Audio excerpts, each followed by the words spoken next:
When you ask people what exactly is organic chemistry or what do you study in organic chemistry, oftentimes the answer is how do certain reactions happen or why do they happen in various or reactions between organic molecules, right? So that's kind of what we're going to look at in this chapter. We're going to look at how we represent chemical reactions in organic chemistry, why they happen, like what governs reactions happening the way they do, and we look at ways to sort of express that. Basically, we're going to draw out mechanisms, and when we do so, I want you to pay attention to the patterns I'm going to point out to. Some of these patterns are steps that you're going to see throughout this course, not just Chem 203, but even next semester in Chem 204. If you can recognize those patterns, it'll make understanding what's going on much, much easier. Okay, so this chapter is going to be very important for just getting a whole bunch of meaning out of this entire course. Okay, so no pressure or anything, but basically, this might be a good chapter to come back to and refer to often in the future. So let's first look at the different quantities associated with reactions. Now, one of these, you probably have talked about some of this back in Gen Chem, but one of these quantities that should be ringing a bell is enthalpy, represented with the symbol delta H, so that's an enthalpy change, or simply Q. Okay, we're referring to a heat energy exchange, and this is usually an indicator of the bonds that we're breaking and forming. Basically, it costs energy to break bonds, right? And it releases energy when bonds are formed. So when you look at the energy that's being released into the surroundings from your system, from your reaction, it's usually the net effect of these bonds being broken and being formed. Okay. So now, how do bonds break? Well, you can break bonds either homolytically or heterolytically by looking at where the electrons go from those shared electrons within that bond. So if you have a covalent bond between two atoms, there are two electrons being shared there. If we distribute them evenly, okay, what we call homolytically, so homo means same, to lyse means cut, so you're cutting it the same way or equally, basically. And we move one electron to each atom, we call that a homolytic cleavage. Okay, so this is represented with these little fishhook arrows with only a single barb, showing that only one electron is being transferred. Okay, and here we have two atoms with unpaired electrons, which are called radicals. You could also have what's called a heterolytic cleavage. The more electronegative of the two atoms gets both the electrons in that bond. Okay, so this is represented with a double barbed arrow, showing that both electrons are being transferred. And this winds up giving us ions. We are left with a positive ion here because it's missing the two electrons it was originally sharing from the bond. And likewise here we've got that lone pair on this atom, because that atom has picked up those electrons, and this results in it getting a negative formal charge. Okay, so we call this heterolytic cleavage. Now, in most of the mechanisms we're going to look at, typically we're going to see a heterolytic cleavage. We will look at homolytic cleavages and radicals in a later chapter. I believe it's chapter 11. So we'll go into more detail on what homolytic cleavage entails and what radicals can do. But those are special circumstances, and like I said, we'll devote a whole chapter to that down the line. For now, we're going to see a lot more of this heterolytic cleavage. Okay.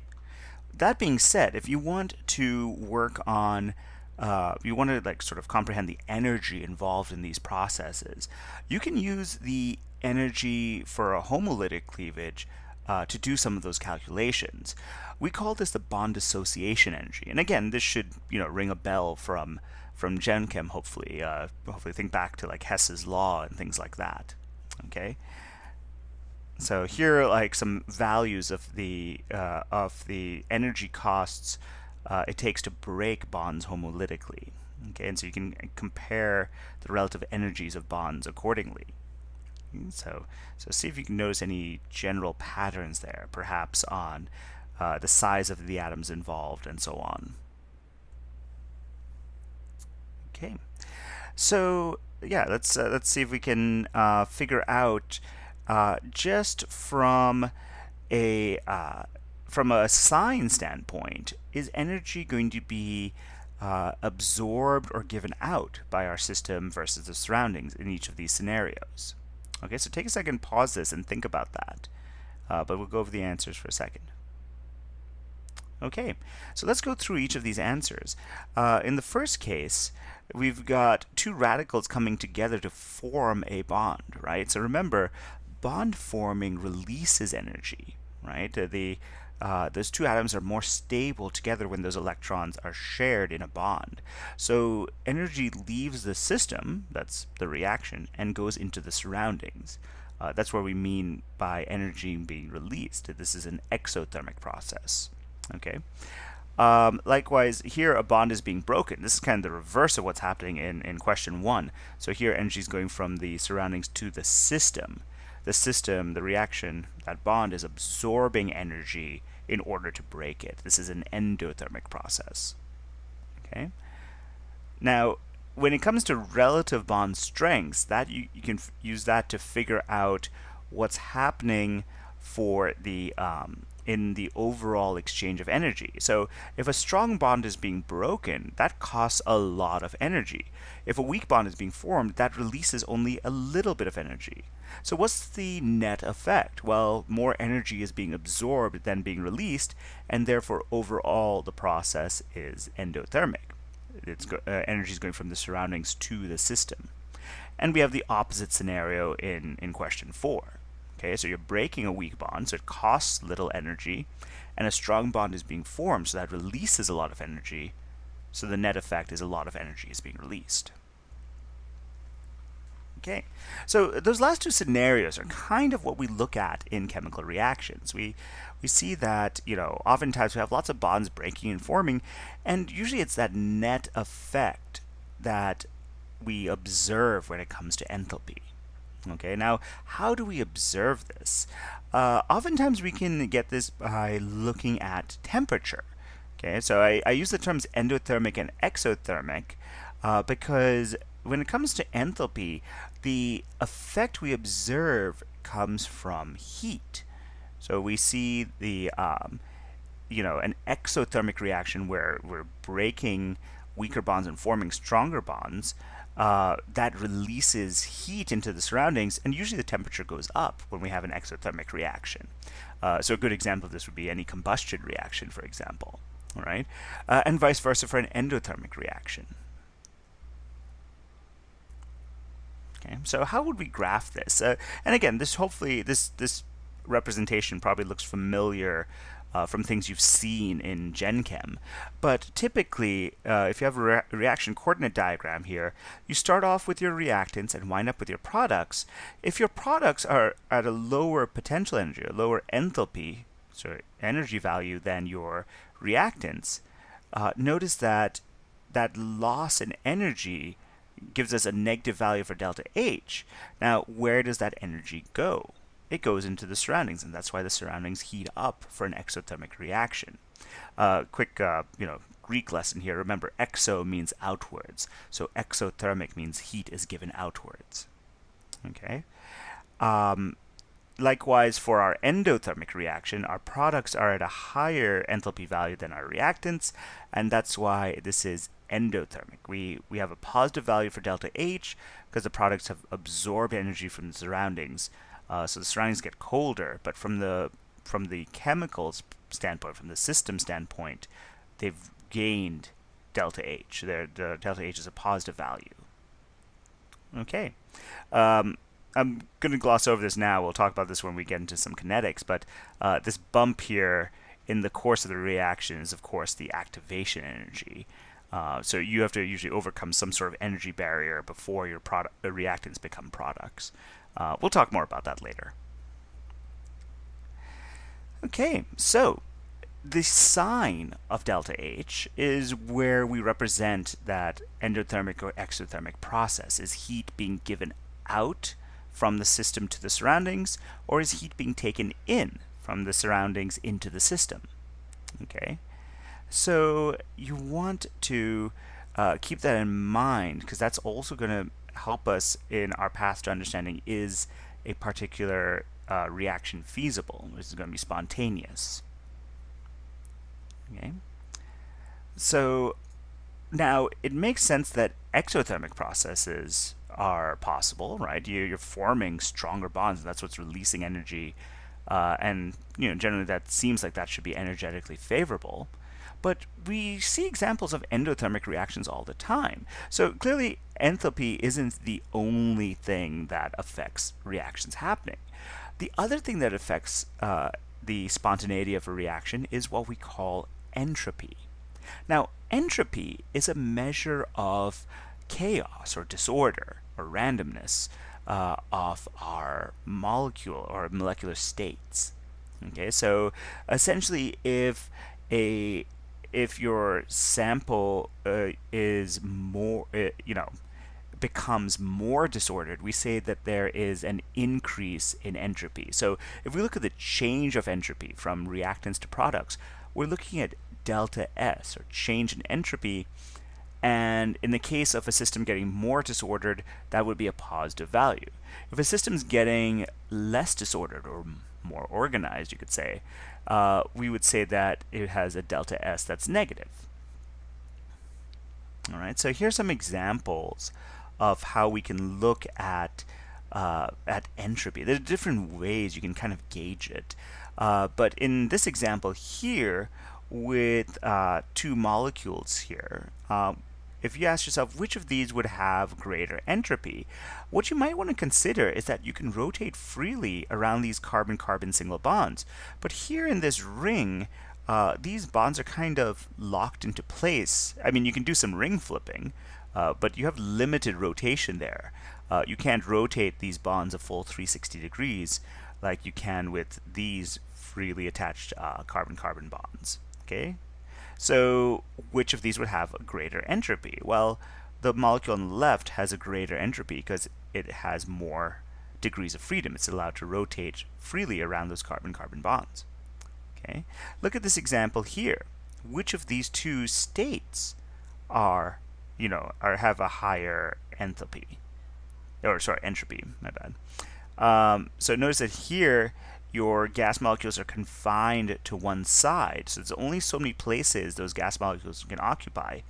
With the tap open between both bulbs, your gas molecules have more freedom. They're allowed to spread out. There are more places a gas molecule could be. So keep in mind that increases the entropy for the gas. So therefore your delta S for this process that's occurring right now is a positive delta S. So when we look at our total change in entropy, okay, we look at how the entropy is changing for the system. We also have to consider the change of entropy to the surroundings, which actually is affected by the enthalpy. Okay, so typically if you have an exothermic reaction and heat's going into the surroundings, well, your surrounding molecules are warming up and therefore will start moving faster and therefore have a greater change in entropy, right? Their delta S for the surroundings will be a positive value if your delta H is negative, essentially. Okay? So let's look at an example of reactions and ask ourselves, how does delta S change? Okay, so just like we did earlier with that sample of a gas being allowed to expand into two bulbs, let's look at some examples of actual chemical reactions and ask ourselves, how is delta S for this system changing? Okay, so over here on the left we have a molecule, right, which has two atoms, and here these two atoms are separated out. That bond between them is broken. Okay. So hopefully you figured out that the delta S of the system is increasing, right? Because here we have only one molecule and these two atoms are kind of locked together. Here they're separate and there are more places they could occupy. Likewise here we have a cyclic compound, and here we have that bond broken, making this acyclic, and you can freely rotate around these bonds. So this is kind of similar to that scenario we saw earlier with a hydrocarbon, like an alkane, and then a cycloalkane, where I pointed out that the cycloalkane has less entropy, right? Because everything's kind of locked into place. You can ring flip, but you can't really rotate freely around these carbon-carbon bonds like you can here. Okay, so over here again we have an increase in entropy, a positive delta S. Okay. So, with that in mind, and going back to that earlier point I mentioned about entropy or enthalpy also affecting our delta S of the surroundings, okay, you want to think about how this combines for the entropy for the system. Okay. So, for example, with entropy reactions that are exothermic, okay, keep in mind that you're increasing the delta S of the surroundings, right? So that's going to probably increase your delta S overall quite a bit. Okay. Now, for a reaction that's endothermic, it has the opposite problem, right? So it's probably not going to be spontaneous. But again, there might be scenarios where it might work. We'll have to look into that.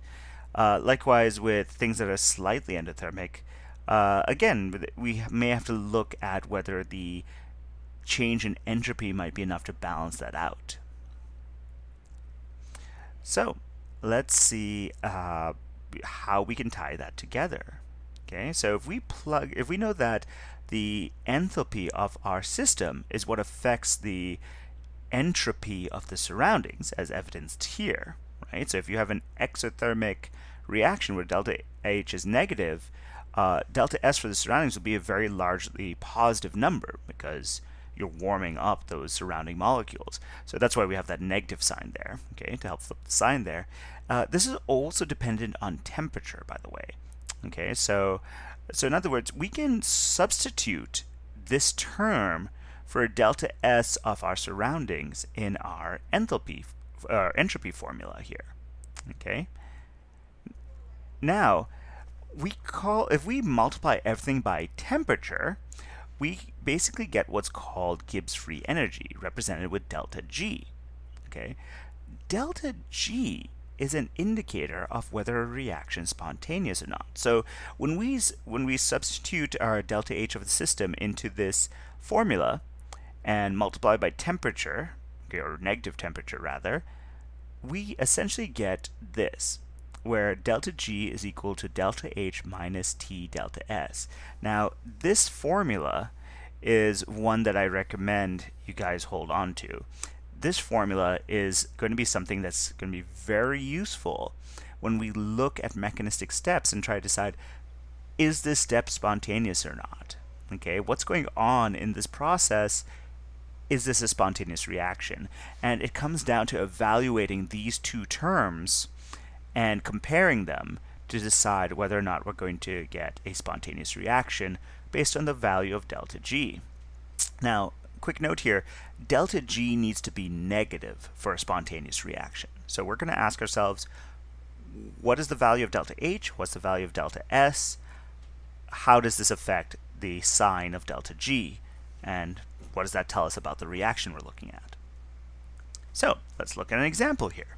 Here we have a reaction between these two molecules to make this ring compound. So go ahead and try, pause this video and see if you can answer these follow-up questions on the on this reaction. Okay. All right. So hopefully you've had a chance to think about this. So delta S of the system. Is this system? What's happening to the entropy of this system? Well, notice that we're taking two separate molecules, and we're combining them into one molecule, right? Which is a ring compound, so everything's kind of locked into place. This should be a decrease in entropy, so that's a negative delta S for the system. Okay. Now notice also that look at the types of bonds we are breaking and the types of bonds we are forming. right? If you look at the reactants we have on the left here, we have 3 pi bonds, but only 1 pi bond on the right. Okay, so we're breaking 2 pi bonds. Notice that we're forming 2 sigma bonds. We have 1, 2, 3, 4 sigma bonds on the left, but we have 6 sigma bonds on the right. So even though we're breaking 2 pi bonds, we are forming 2 sigma bonds. Now remember, pi bonds are relatively low in energy compared to sigma bonds. Okay, just as a reminder, in case you're bringing up the argument, like, wait a minute, isn't a double bond stronger than a single bond? Yes, but that's because a single bond has a sigma bond, a double bond has a sigma bond and a pi bond. So the difference there is a pi bond. But if you compare just the pi bond to the sigma bond, the pi bond's weaker. Okay, so a double bond is not double the strength of a single bond. Let's put it that way. All right, anyway, my point here is that we're breaking 2 weak pi bonds and we're forming 2 strong sigma bonds. This should be an exothermic process, right? So delta H is going to be a negative number. Okay, so with that in mind, right, delta S of the surroundings, since delta H is going to be negative, delta S of the surroundings should be positive, right? Since this is an exothermic reaction, the surroundings should warm up. So let's have a look at our formula here. We know that delta H is a negative term, right? We know that delta S is going to also be a negative term. But notice that we're multiplying by negative t. So that means this whole term combined is a positive term. So here we have a conflict. This term is positive and this term is negative.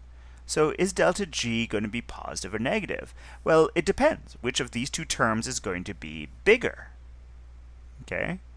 And so that might be dependent on temperature. If your temperature is really high, this positive term becomes larger. Okay? And therefore delta G will be positive. If your temperature is very low, then this term is smaller and delta H might win out and delta G will be negative just like delta H is. Okay? So when they say predict the sign, you can't do that without knowing how the temperature might affect this. Okay. So you've heard me use the terms endothermic and exothermic. When we're referring to delta G, we can't use those terms. Those terms are specific to delta H. So delta G, we use the terms exergonic, okay, or endergonic. So exergonic refers to a negative value for delta G. So an exergonic process is a spontaneous process. It's a process that favors the production of products.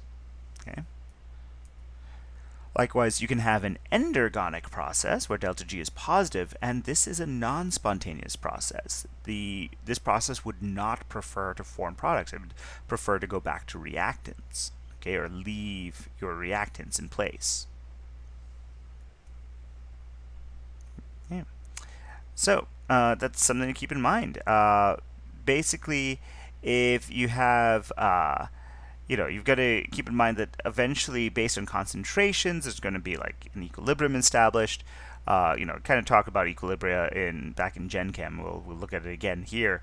But basically, when you're looking at the formation of products and the reverse reaction forming reactants, keep in mind that you've got a delta G. Your delta G kind of looks at that process, that kind of evaluates that balance between the two processes. Okay, so if you eventually reach a point where delta G is 0, you've essentially reached an equilibrium. Okay, your forward and reverse reactions essentially are equal.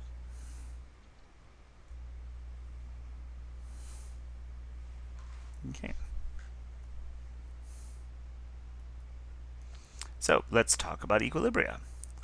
Well, basically, if we look back to collision theory, okay, again, this hopefully should be ringing a bell from Gen Chem, but essentially, in order to have a reaction occur, you have to have molecules collide with each other with enough energy, okay, and in the right orientation. So one of the factors that leads to successful collisions and therefore the production of products is concentration. If you have more reactant molecules, there are going to be more collisions and therefore more successful collisions. Okay, so as you decrease concentration of your reactants, you're going to have fewer collisions between those reactants and therefore you'll get less product. Okay. Likewise, as your products increase over time, you're going to start getting more collisions between them, and the reverse reaction should pick up in rate and produce the reactants. Okay, so eventually you'll reach a dynamic equilibrium where both rates are equal. So depending on what you're starting with, you'll eventually wind up with a minimum value for your energy, your free energy, and at this point delta G is going to be 0. All right, how do we represent an equilibrium? Well, to show a system in equilibrium, you can represent the concentration of your products over your concentration of your reactants, and you will get a constant that we call K. We would represent with a capital K, mind you. There is another constant with a lowercase k that's used in kinetics equations. We'll get into that later. What's not shown here are the exponents for your concentrations. If you have a reaction equation, whatever coefficients you have for a particular chemical, that's raised as its exponent in this equilibrium constant expression. Now, once you have the value of K, you can relate that to the value of delta G. Okay, so basically delta G is going to equal the negative R, gas constant R, times the temperature in Kelvin, times the natural log of your equilibrium constant. Okay. So here's some examples of your different values of your equilibrium constant, and using these values of delta G, you can see how that tells us the relative ratio of products to reactants. Notice that the more negative delta G is, and remember that means that you're favoring your products, right? The forward reaction is more spontaneous. Notice that we have a larger percentage of products at equilibrium. Okay, it's not really so much an equilibrium as a straightforward forward reaction. Likewise, the more positive your delta G value is, notice that the smaller your equilibrium constant is, and the more that reactants are favored. You have almost no products at equilibrium. Okay, but at delta G of 0, notice that you have an even split of reactants and products at your equilibrium.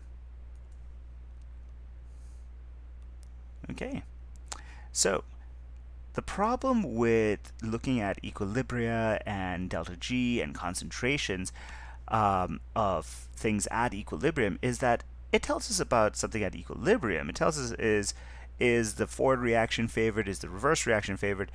It doesn't tell us how fast these products or reactants are produced. Okay, it doesn't tell us how fast these reactions are going. Now, for that, we need kinetics. Okay, so thermodynamics tells us kind of, is a reaction possible? Is it going to be favored? Kinetics tells us how fast those reactions are going to happen. Okay, so yeah, so basically, sometimes this can be a very important point. I like this example here of diamond being converted to graphite. It turns out that graphite is actually more thermodynamically stable than diamond, and so from a thermodynamic standpoint, diamonds aren't forever, as the tagline goes.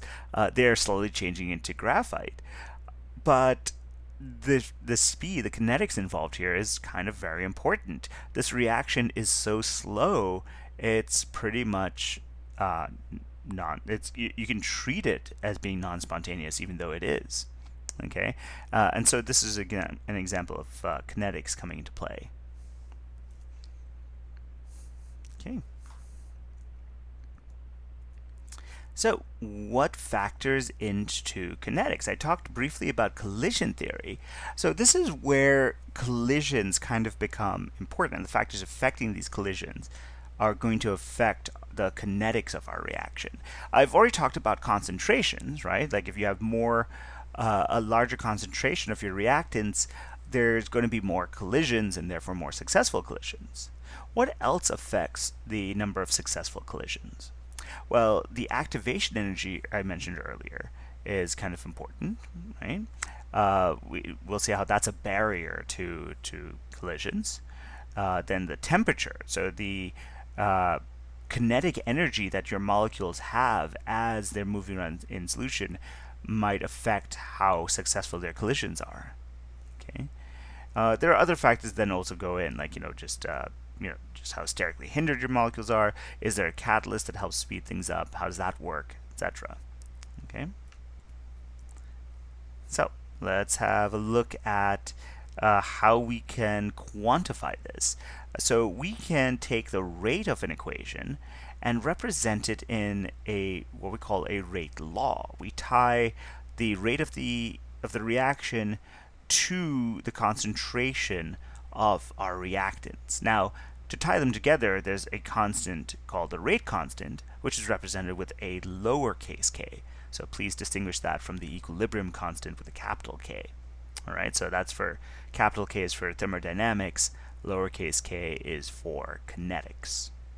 Okay, so now the thing that also we have to take into account is the order of the reactants. So basically, if we change the concentration of reactant, we need to observe how that changes the rate of the reaction. Does it have an effect? Okay, if it doesn't, then your rate order is 0. Okay, if it does have an effect, is it linear or exponential, and so on. So that accordingly, that observed change that we see would affect those exponents, those orders that we have in our rate law. Okay, let's have a look at an example to see what we mean by different orders and how it affects our rate law. So let's look at this generic reaction, and let's say that the reactant A is first order, and it's 0 order with respect to B. Okay, and A and B are both our reactants here. So they're essentially giving us the value of X and Y in this equation. Okay, so they're essentially telling us that X is a 1 and B is a 0. Okay, it's 0 order with respect to B, first order with respect to A. All right, so well, write the appropriate rate law. We've kind of done that here. Okay, how should the rate change if reactant A were doubled? And then how would it change if B were doubled? Okay, so ask yourself, if we used 2A instead of A, how would the new rate compare to the old rate? Okay, or if we use 2B instead of B, how would the new rate compare to the old rate? Okay, so feel free to pause this if you need a second to think about it. But you probably realize, and again, hopefully this is ringing a bell from Gen Chem, but basically, if you're doubling the value of A, the rate should also double. Okay, because 2A to the power of 1 is basically just multiplying this by 2, right? So you're going to get 2 times the rate. And likewise for B, since B is 0 order, 2 raised to the power of 0 is 1, you're not really going to have any effect in rate. Okay, by being 0 order, B does not affect the rate of your reaction. Now, let's have a look at if this were first order with both. Well, hopefully this should be pretty straightforward, but essentially we'll see what we happened with A with both of them. In the last example, will happen to both A and B, and that is to say, doubling the concentration of A would double your rate, doubling the concentration of B would also double the rate. That's what it means to be first order. But what if you had something that is second order? Now, if you've got a reaction that's second order, please note that this is second order with respect to A, so now X is going to be a 2. You're going to be squaring the concentration of A. Okay, and it looks like, with respect to B, it's first order, so this is just going to be a 1, which means you don't really put anything there, right? Anything raised to the power of 1 is itself. So basically, you would see that when you double the concentration of B, your rate doubles, as we saw already. But what about the concentration of A? Well, if we had 2A here instead of A, 2A squared is the same thing as 4A squared. So we would quadruple the rate when we double the concentration. Okay, you'd get 4 times the rate when you double the concentration. And again, this is what it means to be second order. Okay, because that 2 is kind of squared, you'd get 4 times the rate. So yeah, so the way to figure this out is you have to do this experimentally. You do kinetics experiments where you do a bunch of you run the reaction multiple times, but you start out with different concentrations of your reactants, and you see what happens when you double your concentration of your reactants. If you double your concentration and the rate doesn't change, it's zero order with that reactant. If you double your concentration and the rate also doubles, it's first order. If you double the concentration and the rate quadruples, it's second order. You see? And of course, you can only change the concentration of one reactant at a time. That way you can parse out what is the order for each of those reactants. I mentioned earlier that one of the factors affecting the rates of reaction and affecting kinetics is the activation energy. Right? Something that affects these collisions is the barrier to a successful collision. So you'll notice that in our reaction coordinate diagram, there is a sort of an energy barrier, a bump in energy that you've got to overcome when you go from reactants to products. Okay, so this rise in energy, sort of the peak of that barrier, represents the transition state between our reactants and products. So you're sort of in between your reactants and your products, and this transition state is just less stable than either our reactants or products, and that's why we have an increase in energy there, in potential energy. So we need to overcome that energy barrier in order to reach that transition state and then proceed on to the products. So this is where the force of the collisions is kind of important.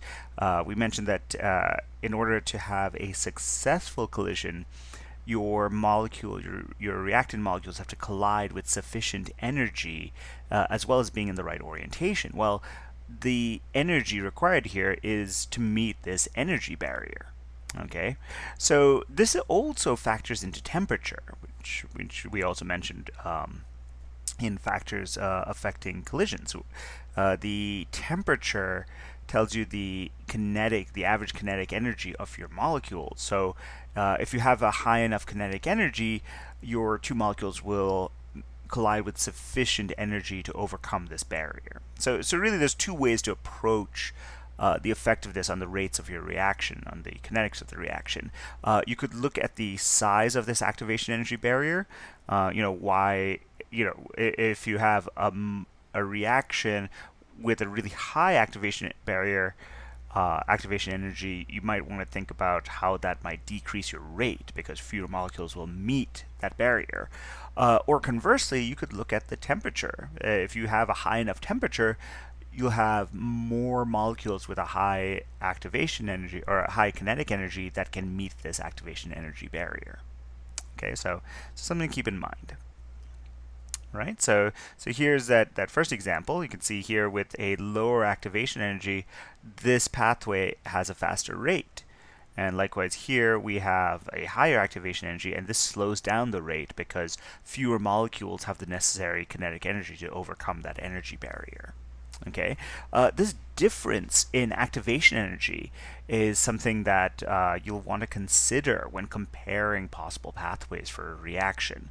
Okay, so this is part of the justification for certain mechanisms turning out the way they do when we start looking at that. Okay, so something to keep in mind. So I pointed out that increasing temperature affects the average kinetic energy. You can see here at a higher temperature, this whole energy profile kind of shifts over a little bit, and you can see that we have more molecules that are able to meet that activation energy barrier. There's a higher percentage of your molecules that have sufficient or more than enough energy. Another factor is the presence of a catalyst. Catalysts are molecules that are thrown into a reaction that aren't technically a reactant, but they do change the mechanism of a reaction. So essentially, they produce an alternative pathway to making the product, where basically your reactant combines with your catalyst to make some intermediate. That intermediate then goes on to become the product and regenerates the catalyst. So your catalyst isn't actually used up in your reaction. It turns out, though, that this alternative pathway might have a lower activation energy, and therefore you now make the reaction speed up. Okay, because more molecules can go through this low resistance pathway to forming products. Right? In some cases, a catalyst is necessary to making a reaction even possible. Sometimes your activation energy is so large that your forward reaction is just not feasible, and a catalyst is kind of necessary for the reaction to occur at all. So, when it comes to looking at possible mechanisms and evaluating them, we're going to take different approaches and justifications for why a reaction turns out the way it does. So there are two things we look at here. We look at the kinetics of a reaction, the things that affect the rate, and this is typically, it really often comes down to the activation energy, right? How high is that activation energy barrier? Or we could look at the thermodynamics. How stable are our products compared to our reactants? So for that, we're going to look at the change in free energy between our reactants and products. The more stable our product, the more that product is favored. Okay, so if that's the case, that's a thermodynamics reason for that product forming. Alternatively, if we have a very low activation energy for one mechanism, we could argue, well, we're going to have more molecules that meet that activation energy barrier, so that would produce more product. Okay, so when you say that, you're giving the kinetics reason for that product being formed. Okay, so accordingly, depending on which justification you're giving for a product, we call that product either a kinetics product or a thermodynamics product accordingly. So let's have a look at some examples here. So let's say we have our reactants A and B, and there are two possible mechanisms that can yield two sets of products. Okay, so if we were to produce products C and D, the mechanism would lead us through this transition state down to those products. Likewise, if we wanted to get to products E and F, okay, which is another product you can make from those same reactants, this is the profile it goes through. Okay, that's the pathway. So it has this activation energy, and there's the potential energy of your products. Now, based on the energies of these two pathways, which one do you think is more favorable? Well, notice that the this blue pathway to product C and D has a lower activation energy. So you could give a kinetics argument for saying, well, more molecules are going to meet that activation energy and produce those products. Okay, fewer molecules are going to have the energy necessary to get past the energy barrier to produce E and F. Now, you could also look at the relative free energies of your two sets of products. C and D are more thermodynamically stable. They're at a lower potential energy and therefore are more stable, and it makes more thermodynamic sense to make C and D, okay, from an energy release standpoint. So that would be a thermodynamic argument. Now, so that means that products C and D are both thermodynamically favored and kinetically favored by having a lower activation energy. Okay, so you could say that C and D are both the thermodynamic product and the kinetic product. Okay, so something to keep in mind. more likely is where you've got to base your argument with a conflict between these two products. Now look at this example here. Okay, so now look at the pathway that produces E and F, and look at the pathway that produces C and D. Now ask yourself, which of these sets of products is more kinetically favored, and which one is thermodynamically favored? Okay, so with C and D, notice that they are at a lower potential energy, so that's your thermodynamic product.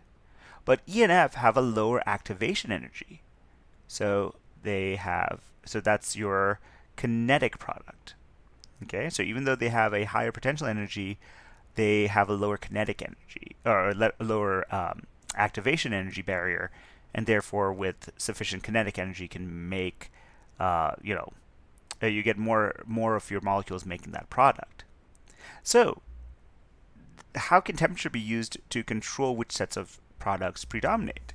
So think about your products C and D here. They are more stable, but what's stopping them is not having enough molecules meet that activation energy barrier, right? Well, if you increase the temperature, what's going to happen to the average kinetic energy of all your molecules? Well, you'll have more molecules that have sufficient energy to meet this activation energy barrier. And if they could meet this activation energy barrier, if they could meet both barriers, which product would they prefer? Well, they'd prefer C and D because that's thermodynamically more stable, right? So generally, increasing the temperature, high temperatures favor the thermodynamic product. Okay, it's low temperatures that favor the kinetic product. So something to keep in mind. That's how you'd reason through this argument. But just remembering that as a general rule of thumb might help you quickly make decisions when picking the products that will form from a particular reaction. Now, in the examples we've looked at so far, we've mostly seen single-step reactions, single-step mechanisms, where you have just one transition state. It is possible to have a reaction go through multiple mechanistic steps. So in this case, instead of going from our reactants directly to our products, we're going to go via certain semi-stable intermediates. Okay, so there are these little pools of stability before we actually get to the final product. So those are what we call intermediates. They're not quite products, but they're relatively stable molecules on the way to forming products. Now, I pointed out earlier that the peak of your activation energy is your transition state. You're in between your reactant and your product, and that's the most unstable point. Now, in the case of a multi-step pathway here, we have multiple transition states. So here we have a transition state where our reactant becomes a product, it becomes an intermediate, our first intermediate. We have another transition state where our first intermediate becomes our second intermediate, and then we have a third transition state where our second intermediate becomes our final product. Now, what do these transition states look like? Well, like I said, they're kind of in between your reactants and products. So look at this example here. Here we're breaking a carbon-bromine bond, and we're also forming a carbon-chlorine bond. So notice that we have this carbon-bromine bond in our reactant, and we have a carbon-chlorine bond in our product. Well, our transition state is kind of in between both of those. We have a partial bond forming or breaking between we're kind of viewing that carbon-bromine bond as it's breaking, but before it's completely broken. Likewise, we can see our carbon-chlorine bond forming, but not fully formed yet. Okay, now again, with these incomplete bonds, that's why this is a particularly unstable transition state, and that's why it's higher in potential energy. Okay, so anything before that, and you have this carbon and bromine bond more complete. Okay, anything beyond that, that bond is kind of broken more fully, and here you start forming this carbon-chlorine bond. So the further you go down this pathway, the more complete that carbon-chlorine bond is until it's a regular covalent bond here in the products. All right. So what about intermediates, though? Well, like I said, they're sort of semi-stable. They're not stable enough to stand alone by themselves to be isolated like products, but they do exist long enough to observe them. So you can observe evidence of them, but you just can't isolate them. Okay, so a good example here is a carbocation. Like this carbocation is stable enough that it stays like this. And you could observe it. You could observe its effects, but you wouldn't be able to isolate this carbocation. Okay, it'd be a pretty unstable molecule. It's still, in the grand scheme of things, relatively high in potential energy compared to your reactants and products. Okay, so yeah, if you want to compare different points on your reaction coordinate diagram, generally speaking, any 2 points that are close in energy should also be similar in structure. Okay, so you can see here, if we pick this point over here, it's closer to our transition state than to our product. So notice how similar it is to our transition state. It's starting to look a little bit more like product, so you can see that this bond is starting to form more, and this bond over here is starting to break more. But you can see how it's essentially looking like the middle transition state. Okay. So that being said, with that Hammond postulate in mind, if we wanted to know what our transition state looks like, we can kind of see what is it closer to? Is it closer in energy to our reactants or closer in energy to our products? So in the case of an endothermic or endergonic reaction here, our transition state looks very similar to our products. And likewise for an exothermic or exergonic process, you can see that our transition state looks much more similar to our reactants due to that smaller energy gap. All right, let's see if we can put this into practice. Let's say we had a multi-step mechanism where A breaks apart into the intermediates B and C, or well, the product B and intermediate C.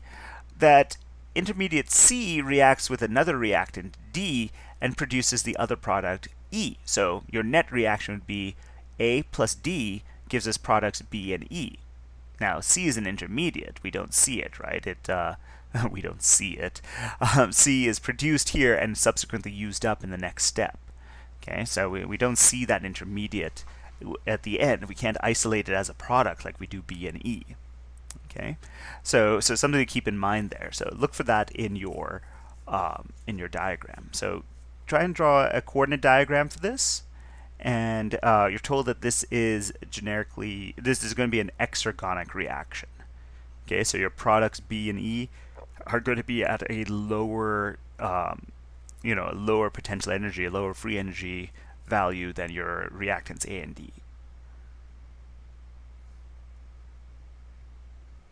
Okay, so hopefully you should get something that looks roughly like this. Now, the only thing you can see here is that value of A versus E. This is exergonic because E is lower in energy than A. The rest of it, it's kind of how you make it up, right? This is one potential correct answer. You could have drawn this in a multitude of ways. So as far as a multiple choice quiz or exam goes, you need to be ready to recognize possible right answers. But the key thing is realizing that E is lower than A for that exergonic process. Okay. Notice that since we have 2 steps in this process, we're going to have 2 transition states. So that first transition state is where we get that intermediate C. Okay. And that second transition state is where we start producing product E. Okay. So another step towards understanding our mechanistic steps will involve identifying nucleophiles and electrophiles. Okay, the word phile comes from the Greek philos, meaning love. So a nucleophile is something that's attracted to positive charges or nuclei. Likewise, electrophiles are attracted to negatively charged things. Okay, so these ionic or polar interactions are due to attractions of opposite charges. Okay. So here's some examples of nucleophiles. So again, a nucleophile is something that loves nuclei or positive charges. So you want something that's either negatively charged or relatively electronegative. Okay, that has either a formal negative charge or a partial negative charge, or is just simply electronegative. So these are all examples here, and you can look at them and understand why, right? This partial negative charge on this carbon makes it nucleophilic. The formal negative charge in this oxygen makes it nucleophilic. The electronegativity of that oxygen makes it nucleophilic. This one's a little bit harder to tell, but this electron-rich region, due to the pi electrons in this carbon double bond, well, that also is nucleophilic. Those electrons can be donated to something to form a new sigma bond. Okay.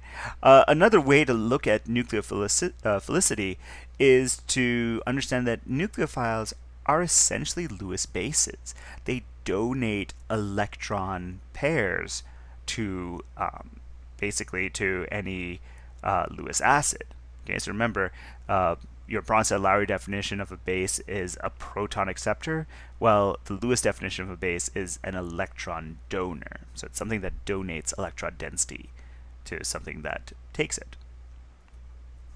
So with an electrophile, of course, is the opposite, right? We want something that's attracting electrons, that loves available electrons, that acts as a Lewis acid, essentially. So now we're looking for positive charges, or partial positive charges. So here, this carbocation, well, sorry, this is a formal carbocation with a formal positive charge. So that's definitely going to be an electrophile, right? It wants electrons to attack it, to fill up that empty p orbital, right, to complete that octet. But even here, with a partial positive charge on this carbon, that's also going to be an electrophilic carbon. Okay, it wants electrons to attack it there. Okay, recognizing nucleophiles and electrophiles in your molecules will really make drawing some of these arrow pushing diagrams we're going to get into a little bit easier. You'll start to get a feel for where these arrows are going to be originating from and where they should be pointing to.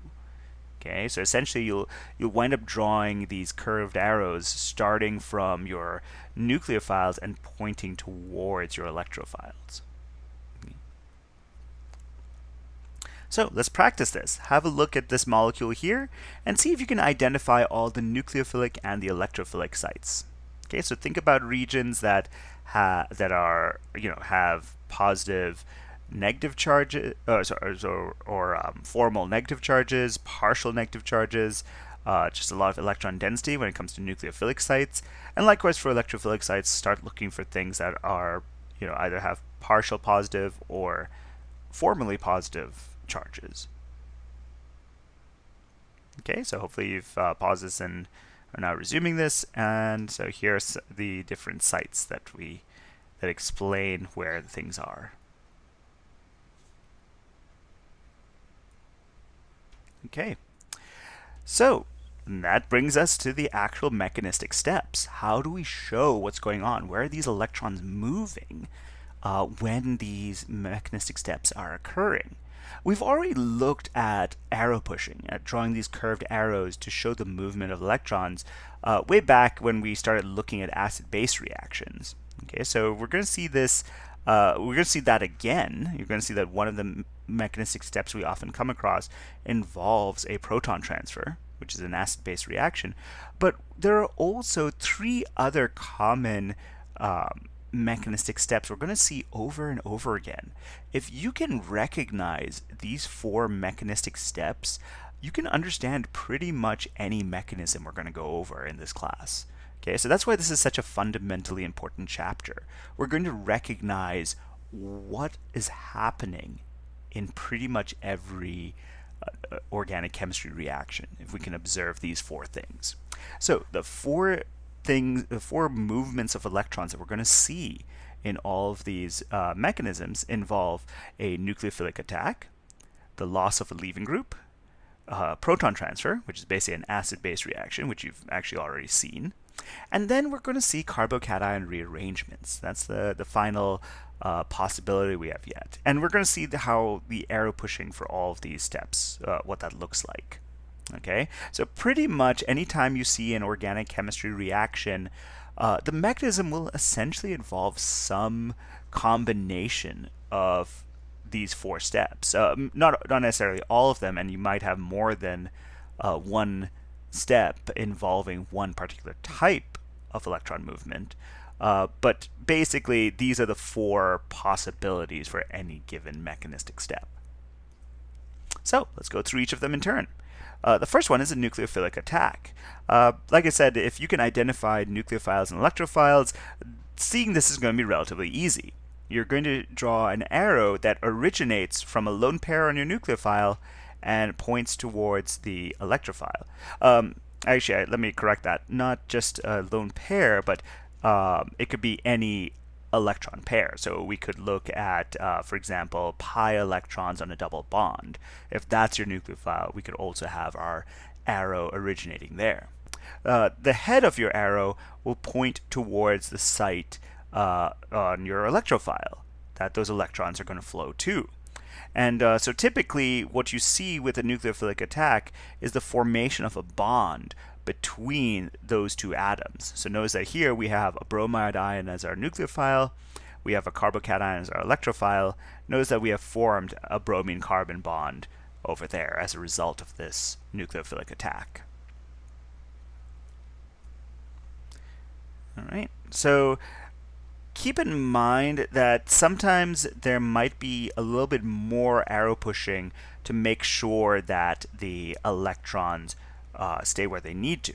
All right, so we also covered electron pushing, I think, back in the chapter where we looked at resonance. So this is also kind of a similar topic to that. Keep in mind, for example, here, when this nucleophile attacks this carbonyl carbon as its electrophile, we can't just stop there, because then that carbon would have 5 bonds to it. So we also have to push these electrons up to this oxygen in order to relieve that process. Okay, we're still forming this oxygen-carbon bond as we see over here. Okay, but it's just that we also have to push these electrons up to this oxygen to make this work. Okay. Now, with the loss of a leaving group, it's kind of like the reverse of a nucleophilic attack. Here, our leaving group takes the electrons with it as we break a bond. Okay. Now, this is a heterolytic cleavage, essentially. Both these electrons will end up going to the more electronegative atom, which, well, leaves as our leaving group, hence the name. So you can see here we showed the tail of the arrow originating with the bond, and the head of the arrow pointing to the atom that's, the relevant atom on our leaving group.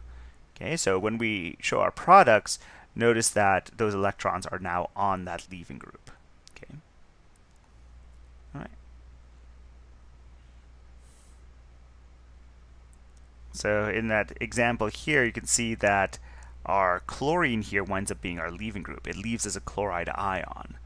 Okay, so again, this is an example of more than one, arrow being necessary to avoid, exceeding the octet rule. So, for example, if you only showed these electrons, from your oxygen sort of moving over here, that would involve too many bonds to your nitrogen. So essentially those would swing down there, which would involve too many bonds to this carbon. So these electrons swing down here, which would involve too many bonds to this carbon. So these electrons swing to the chlorine, and that's what gets it to leave as a chloride ion. Okay, so the net effect, though, is that a chloride ion's leaving, and so that's the loss of a leaving group. Okay, proton transfers, we've kind of seen these already back in chapter 3 when we talked about acid-base reactions. Think about the Bronsted-Lowry definition of an acid, right? Your acid is your proton donor. You could see your base is kind of attacking that proton. So it's using its electrons. You start your arrow from your base's lone pair to the proton, your acidic proton, and then the bond that connects your acidic proton to the rest of the acid has an arrow going from that bond to the atom that the proton's connected to. Okay, so it winds up being an extra lone pair on that on that oxygen. So it's not shown here, but this becomes a water molecule. Okay, notice that here we are forming a bond between this oxygen and this hydrogen, and notice that lone pair is used to form said bond. Okay. Of course, we can do the reverse reaction here. So here, water is coming and plucking away this proton. So again, same process though, right? Our oxygen's lone pairs here are attacking that acidic proton. We're breaking this bond, and these electrons move to this oxygen. And this shows up as that extra lone pair. Okay. Oh, quick note here. There's more than one way to represent this. So here we're showing the Bronsted-Lowry base deprotonating that acid, but we could simply just say, well, this base is, or this acid is losing an H plus. So you just say, okay, it's losing an H plus, and leave it at that. In real life, it's understood that that a base is required to pluck away that proton, but sometimes just for brevity, we sometimes just write, oh, this acid lost a proton. Okay, so the way this is drawn on the left is probably more accurate. Okay, once again, we sometimes need more than one arrow, okay, or more than two arrows. So you can see here when our proton gets plucked away, instead of just staying as a lone pair on the carbon, it makes more sense to sort of form this double bond over here. But of course, we can't stop there, because then we'd have 5 bonds to this carbonyl carbon. So these electrons have to swing up to the oxygen. So something to keep in mind. And the last mechanistic step that we're going to see are carbocation rearrangements. So it turns out that carbocations, where you have an empty p orbital and a positive formal charge on your carbon, those aren't particularly stable on their own, right? So what things can stabilize your carbocation? Well, some of the stability comes through a process called hyperconjugation. If you have an alkyl group that's a bond away from your carbocation, the carbon-hydrogen bonds in that alkyl group sort of overlap a little bit with that empty p orbital. And this overlap helps stabilize that positive charge. So for example, here's a methyl group that's attached to a carbocation carbon. And you can see how this sp3 hybrid orbital that's used to form this carbon hydrogen bond, notice that it kind of overlaps a little bit with this empty p orbital. Okay, it kind of donates that electron density from that bond into that empty p orbital, and therefore helps stabilize that positive charge. It helps make it less stark. Okay. Now, that's with one methyl group.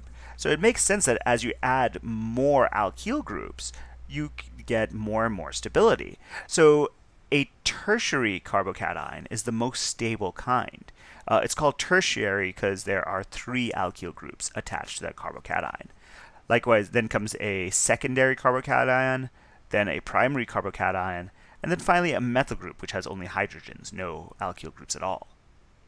Okay, so increasing stability, your tertiary carbocation is the most stable out of all the carbocation.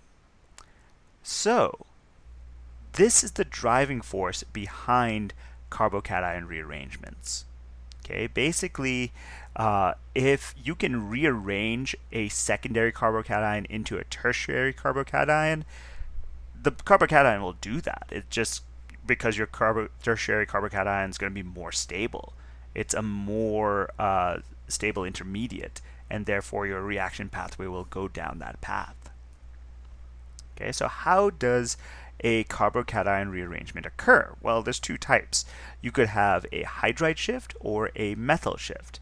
In both cases, you have an easy enough to break bond that you can break that bond, and it's a small enough group that you can transfer it, slide it over pretty easily. Okay, you're not going to find too many other types of carbocation rearrangements. Those are the key things you want to look at. Now, you also want to consider what's driving this forward. So not only are you considering the carbocation you're starting with, you want to look at the carbocation you form and ask yourself, okay, is this more stable than the carbocation I came from? Okay, and also, how many different ways can I move things to allow this to happen? So in this example here with these 2 shifts, we're looking at the carbon here to the left transferring its hydrogen or methyl group. But keep in mind that you sometimes also want to consider what's on this other carbon down here. Can something there shift and change your change the type of carbocation you have? And if so, is it going to be more stable? Well, so look at these examples here. In this case, when your hydride shifts over, notice that over here we have a secondary carbocation. You can tell it's secondary because there's a carbon connected here and a carbon connected here. Notice that now when you transfer that hydrogen over, we have a tertiary carbocation. 1, 2, 3. Okay? So that's what drives this reaction forward, this mechanistic step forward. Likewise here, if we shift this entire methyl group over, again, notice that we're going from a secondary carbocation to a tertiary carbocation. And this is going to be more stable than this, and that's why the reaction happens. Okay, or that step happens at least. Now, I mentioned earlier, you want to look at all the carbons next to your carbocation. So if you look at our reactants, not only can this hydrogen shift over, but we could have also shifted over this methyl group, or we could have shifted over one of the hydrogens on this carbon. In both cases, we wouldn't wind up with a tertiary carbocation as our product. We'd wind up with another secondary carbocation. You'd still wind up with a secondary carbocation if we shifted a methyl group over. And if you moved one of these hydrogens over here, this would wind up being a primary carbocation, which is worse, actually. So that's why we don't see those steps happening. Okay, so you want to maybe perhaps look at all the different possibilities. The more you practice it, the more it'll become kind of second nature. You'll get a feel for what's going to happen. But I'd say while you're trying to learn this, look at all the carbons that are one bond away from your carbocation and ask yourself, if I shifted something here, what would the resulting carbocation look like? And then you're just going to pick the most stable out of all the possibilities. Okay, so that being said, really at this point I want you guys to get good at identifying these steps. So here's a full reaction involving 4 mechanistic steps. Look at each of these 4 steps and see if you can identify them as the type of reaction that's, as one of the steps that one of the 4 possible steps that we've looked at. Okay. Yeah, you should be able to see one of each example here. Okay, hopefully you paused this and had a chance to think about it, but basically you can see that we've got one of each, an example of each type of the 4 steps. So this first one involves a proton transfer. You can see that our HBr is hydrobromic acid. Okay, so our alcohol group's acting as a base and picking up that proton. In the second, we are breaking off this water molecule. Okay, so that's the leaving group that leaves. You can see the electrons being transferred from this bond to that oxygen and breaking that bond. Over here, you can see we have a carbocation rearrangement. Right? We start off with a carbocation, and this methyl group is shifting over to turn it from a secondary carbocation to a tertiary carbocation. That's why it occurs. Okay, notice that it's one of these 3 methyl groups that moves over. If we moved one of the hydrogens on this carbon over here, it wouldn't really change things, or, well, it would make things worse. You'd get a primary carbocation, and that's why that doesn't happen. And then this last step, we have a nucleophilic attack. Notice that we have our nucleophile here, an electrophile here. We're drawing an arrow from a lone pair on our nucleophile to that carbocation carbon, which is our electrophile. Okay. So again, sometimes what makes things a little bit more complicated is that even within a single step, you might have more than one thing going on. So here we actually have 2 concurrent steps going on, right? So what we call a concerted mechanism, where there's two of these things happening. So see if you can figure out what those 2 things are. Okay, so you've probably figured out that here we have our nucleophile attacking this electrophile here. There's a partial positive charge on this carbon due to this electronegative chlorine attached to it. Notice that the chlorine is also simultaneously leaving as a leaving group. So this is actually a combination of a nucleophile attacking and a leaving group leaving, but in one mechanistic step. All right.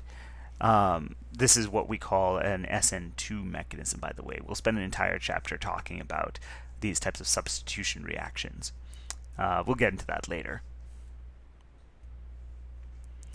All right, so let's talk about how to draw our arrows. Now, we went into some of these rules back in chapter 2, I think, when we were looking at resonance. Okay, so a lot of this stuff still applies here, so keep that in mind.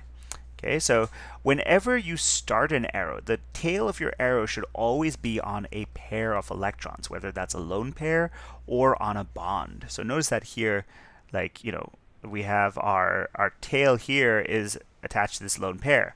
Our tail here is coming from this bond that we're about to break.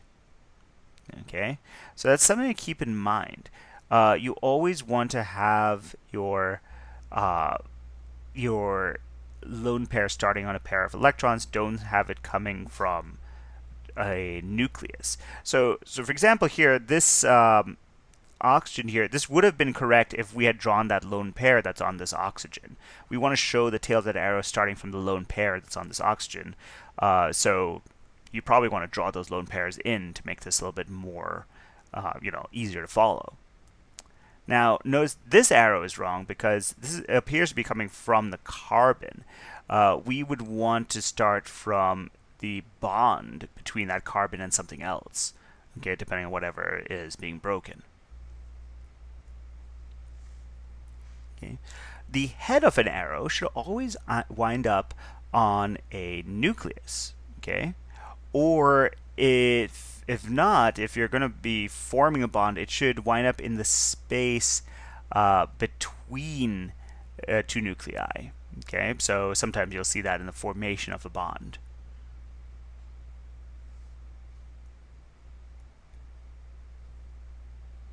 Okay. Now, the other thing to watch out for is you want to avoid breaking the octet rule. Okay, so if you are forming a bond, you want to make sure that once you do form the bond, you don't violate the octet rule for a group 2 element. Okay, so like carbon, nitrogen, oxygen, fluorine typically are the ones you're going to see. You don't want to exceed the octet rule.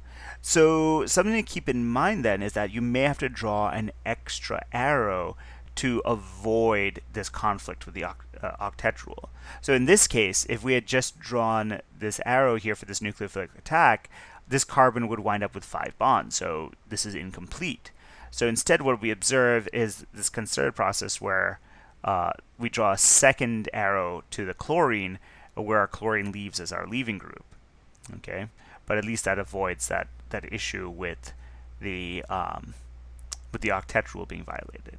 Okay, if we didn't have that step happening, then we'd have to make sure that something happens before these electrons move over that allows that carbon to not violate the octet rule. So maybe do an acid-base reaction where we pluck off one of these protons first or something like that. But we can't have, this bond form and leave it at that with a carbon with 5 bonds. Okay. So yeah, so basically you're going to see those 4 key patterns that we've outlined. All right. So anything that outside of that doesn't fit into those categories is probably not likely mechanistically. All right. I mean, that being said, like, you're still trying to figure these out. You're still trying to recognize these patterns. So this is going to take a little getting used to, I think, on your part. But you'll get better at it. So don't panic. Okay. Yeah. So you could probably look at this and ask yourself, why doesn't this happen? Well, there are a couple of reasons why, right? If this is a nucleophilic attack, what's the electrophile it's attacking? Is that carbon going to be particularly electrophilic? Also, if it attacks that, and notice that there aren't any other arrows drawing here, well, won't that carbon have 5 bonds? It's not shown, but there's 2 hydrogens on that carbon as well. So, something to keep in mind there. All right, let's practice this. Here are some, so here we have 3 mechanistic steps. Okay, so here we have this molecule reacting with OH minus, so a hydroxide ion, to make this molecule.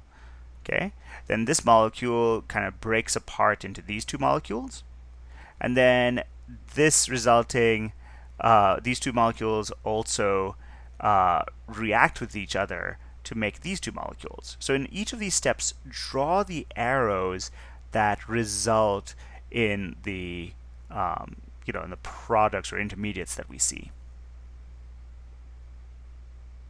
Okay, so hopefully you got something like that looks like this. Okay, so you can see here that our hydroxide group is going to do a nucleophilic attack here.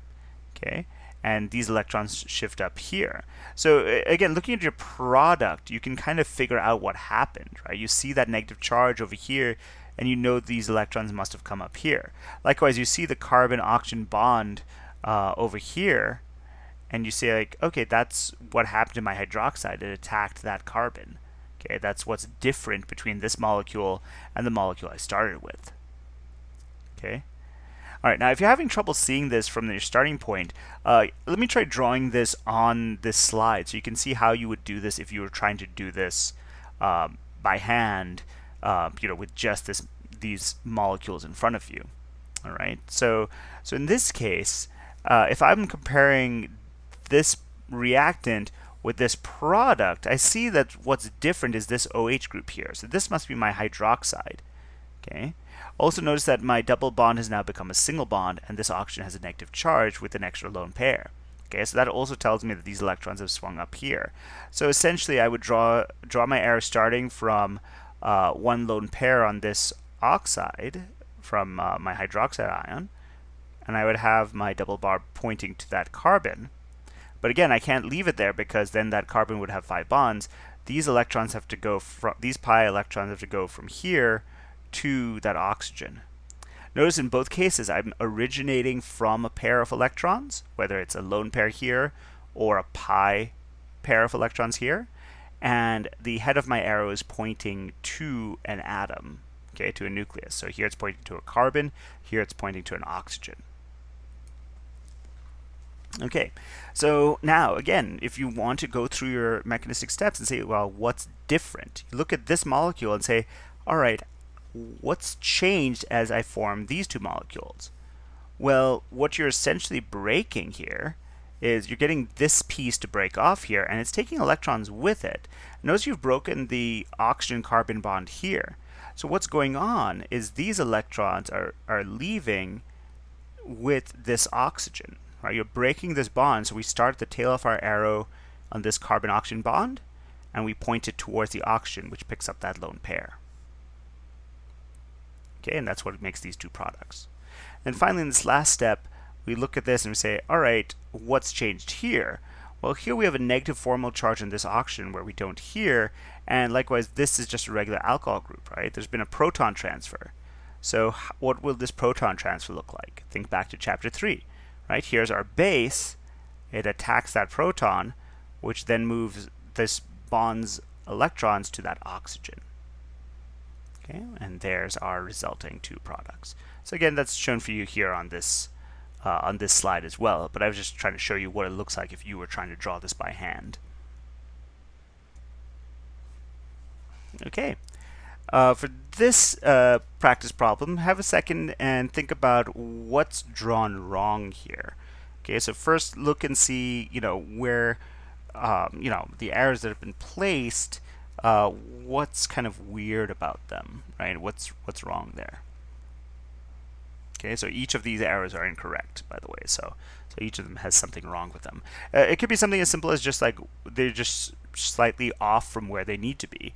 So for example, here for this first one, you can see looking at the product here, the intermediate, or actually it looks like this is a different reaction. So in this product here, these electrons move from this carbon-oxygen double bond, they move to the oxygen to give it that negative charge, right? Well, is the arrow starting from the right place? Well, it should start from that double bond. So instead of, it looks like it's pointing from the carbon, really that the tail of that arrow should start from the double bond, from those pi electrons. Okay, so that's what's wrong with that arrow. So take a second and look at each of these and ask yourself, okay, what's wrong here? Is something missing? How would I redraw this with the correct arrows? Okay, so hopefully you've had a look at that now. And so you can see here, this one's wrong because you're going to a carbon that already has 4 bonds, and so you're trying to form a 5th bond to this carbon without having it move electrons anywhere else. So there's some things going on here. Okay. Instead, what this probably should point to, because notice that we're forming a double bond here, right? And so this carbon now has only 1 hydrogen attached to it instead of 2. So what's really happening is this hydroxide isn't attacking this carbon. It's going to be attacking a hydrogen that's attached to it and deprotonating it. So here's what's actually going on. So you explicitly draw the hydrogen, and you can see the multi-step mechanism where you're doing a proton transfer here, and that results with a negative charge winding up over here. So it's kind of like a proton transfer combined with resonance in a way. Okay. All right. With the bottom one, hopefully you've also seen some of the arrows, the errors in the arrows for the bottom mechanism, and here it's drawn more correctly. Okay, so just to go back here, here we have our bromine leaving to make this carbocation. Since we're breaking this bond and that bromine's taking electrons with it, the tail of that arrow should go from that bond to and the head should be pointing at the bromine. Okay. Likewise, here we're doing a carbocation shift. So a carbocation rearrangement, where we're actually doing a hydride shift. Notice that our positive charge shifts to this second carbon on the right, making a tertiary carbocation. Well, how does that happen, right? Well, there's a hydrogen here that's not shown that shifts over to this carbon here. Okay, so if you want to see that, you actually have to explicitly draw that hydrogen and show the tail of the arrow going from that bond and the head of that arrow pointing to that carbocation. Okay, and then the next step we have another acid-base transfer, a proton transfer. So a base comes in, deprotonates this hydrogen, which swings these electrons down here. And since you're forming a pi bond, the head of that arrow should be pointing in between your 2 carbon atoms, okay, as opposed to a single carbon atom. If you see a bond pointing from a pair of electrons to a nucleus, like we see here with the hydrogen, well, that's the formation of a covalent bond between those 2 atoms. Okay, because here we're forming just like a pi bond, so you want to show that that pi bond is forming in between these 2 nuclei. Okay. So I already pointed out that carbocation rearrangements might involve a little trial and error on your part.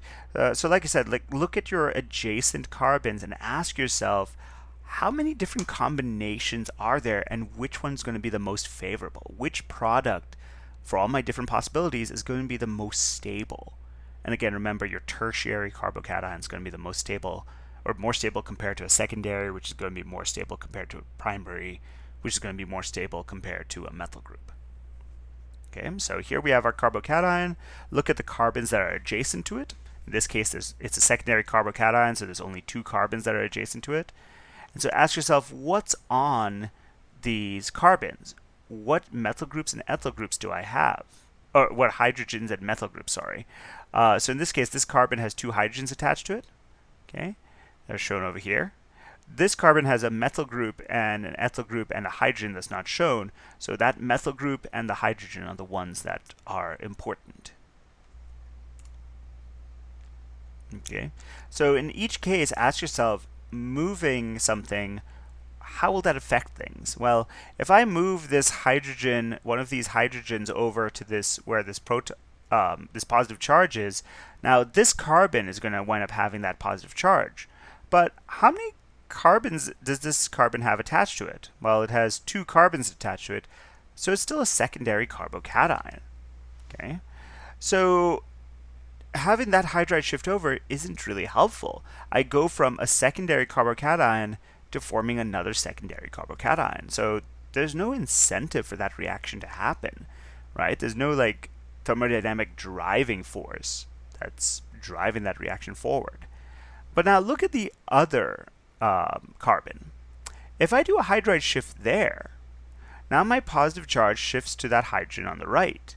And when we do that, when we do that hydride shift, this carbon now has 3 carbons attached to it, right? So it's gone from being a secondary carbocation to a tertiary carbocation. And since this tertiary carbocation is more stable than the secondary carbocation we started with, that's what drives this reaction forward. Okay, let's see if you can try doing similar analysis for this molecule. Now this one will be a little bit trickier because with that double bond, think about the possibility of forming an allelic carbocation. The stability of that might boost one of your options over the others.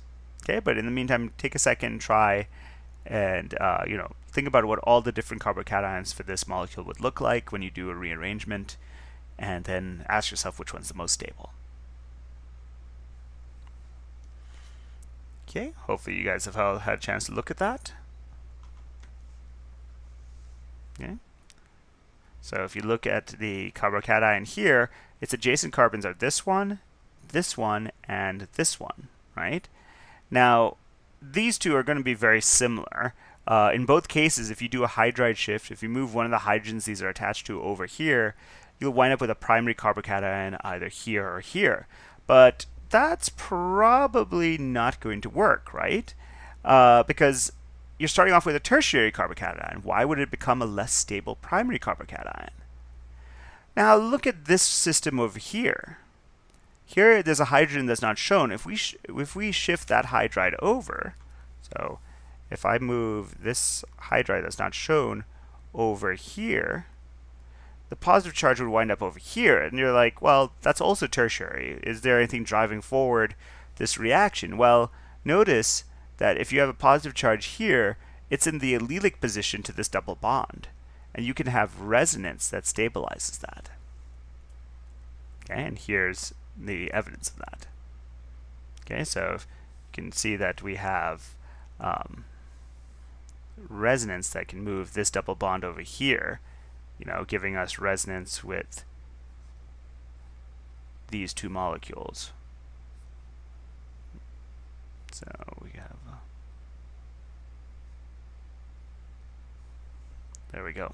So you can see that this positive charge is spread out between these two carbons, and this double bond is spread out between these 3 carbons. Okay.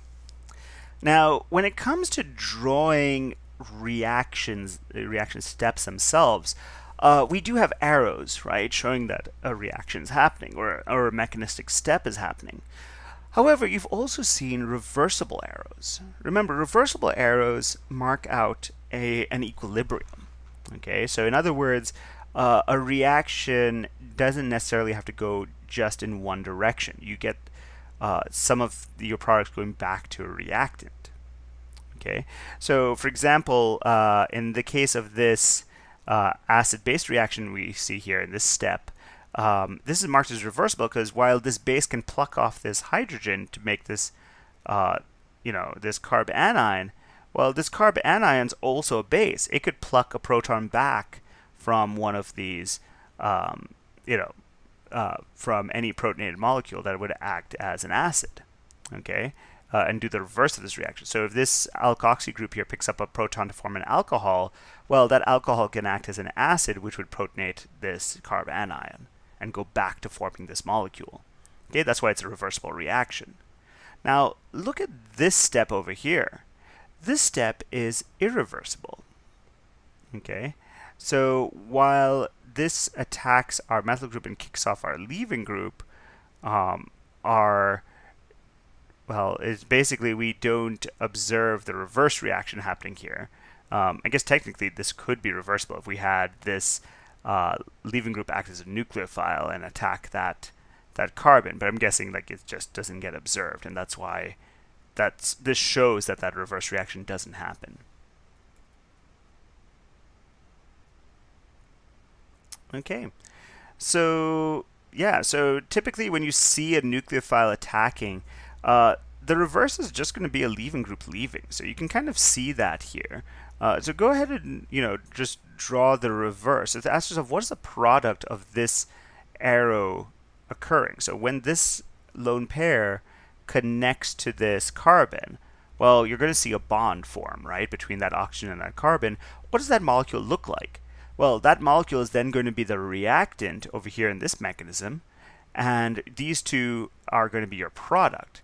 Ask yourself, what does the arrow pushing for that reverse reaction look like? Okay, so eventually you would have this molecule as your product. The reverse reaction involves this bond, this carbon-oxygen bond that we formed over here. Well, that one's going to be breaking, and those electrons are going to go back to that oxygen to reform this water molecule. Okay, so again, it's in the opposite direction that we just saw. So here the electrons are going to that carbon. Here they're going from that carbon-oxygen bond that we formed back to the oxygen. Okay. Now, how do we evaluate this? Is this a reversible reaction or not? We can approach this kind of in a similar fashion to how we approached strong and weak acids in our chapter on acids and bases. Like, is this going to be a reaction? Like, if you look at your products and both your reactants and your products, ask yourself on each side which one is a stronger acid. Well, in this case, if it's not an acid-base reaction, ask yourself which one's more stable. Okay, is it more stable to have our positive charge on this carbocation or on this oxygen? Well, if there's a huge difference in stability, this reaction is probably not reversible, right? Because since this oxygen is really unstable with a positive charge, the reverse reaction is going to kind of take over. Okay. But that being said, if both species are relatively stable, or at least similar in stability, well, then you would have a reversible arrow. Okay, so we see this in cases where your nucleophile is also a good leaving group. Okay, so in one step you have your nucleophile attacking, but in the reverse reaction, that group winds up being a good leaving group, and so, well, that reverse reaction happens when that leaving group leaves. Okay, so water is an example here. So water is our nucleophile. It's not a super strong nucleophile, it's just that this is a really good electrophile here, this carbocation. So we have this nucleophile coming in and attacking this carbocation, but of course we could have that reverse reaction where this carbon-oxygen bond breaks. Okay, now an irreversible step is where you have a bad leaving group. So this is why that earlier reaction we saw with our bromide, so if I go back a few slides, why is this arrow drawn as an irreversible step, even though bromine is a good nucleophile? Well, you also have to look at the leaving group, right? Here your methyl group would have to be the leaving group that gets plucked off by your bromide. And so in this case, a bromide's or a methyl group is a bad leaving group. Okay, so that this reverse reaction doesn't really happen. Okay, so if you want to practice this, here is a bromine leaving as a bromide ion. That's your leaving group there. Try drawing the reverse reaction. Okay, so here your reverse reaction, your bromide is going to be a nucleophile, and it's going to make this molecule as a product. Okay, so there's the bromide attacking the resulting carbocation to show your nucleophilic attack. Okay. Okay. As I pointed out earlier, this is kind of similar to what we saw in Chapter 3 with pKa values. If there's a significant difference in pKa values, we see an arrow, a regular irreversible arrow. If your pKa values are relatively close, then you might have an equilibrium process and use a reversible arrow. Okay, so typical, the general rule of thumb is if your pKa difference is 10 or more units, then you can pretty much assume this is going to be a one-way reaction. All right. carbocation rearrangements are generally irreversible because, as I pointed out, the thing that's driving them forward is that you're making a more stable carbocation. There's really no incentive for them to go back to being a less stable one, right? So here we have a secondary carbocation. Right? You can tell that because it's connected to 2 carbons. What about over here? Here we have a tertiary carbocation. This carbocation has 3 carbons connected to it.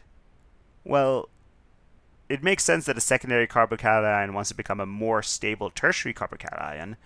Why would a tertiary carbocation want to go back to being secondary? That wouldn't make any sense, and that's why this reverse reaction doesn't happen.